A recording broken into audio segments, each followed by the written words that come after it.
Well, all right. So now I want to ask you a question about surprising things about doing what you do, because I wonder sometimes that everybody really understands what a day in the life is like, and I'm sure there are days that are surprising or unexpected.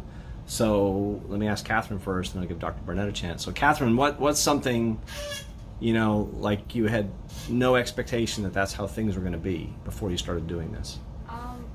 So I don't really come from a sciencey background. I'm a first-generation college student, and my dad thinks science is just like medical degrees, which clearly it isn't. And I did not realize that being a chemist was in a laboratory doing all this fun stuff. And just some days it's really hands-on, and then other days it's kind of like, okay, I have to backtrack. Why did this experiment not work the way I wanted it to? And trial and error, I was definitely not expecting that to be such an important part of the process.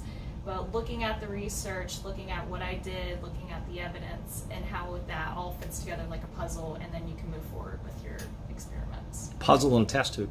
Yes. It's hard to work. Yes. Yeah.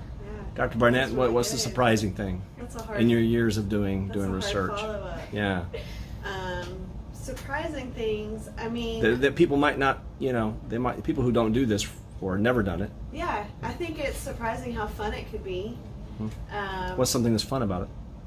I mean, it's just the environment you're working on. You have a task. I'm a very task-oriented person, but you have a task that has some type of goal, but without always the pressure of, oh, you have to study to make it right. It's just kind of like you come in, you have this goal, you're going to work to achieve it, and kind of like Catherine said, you problem solve along the way.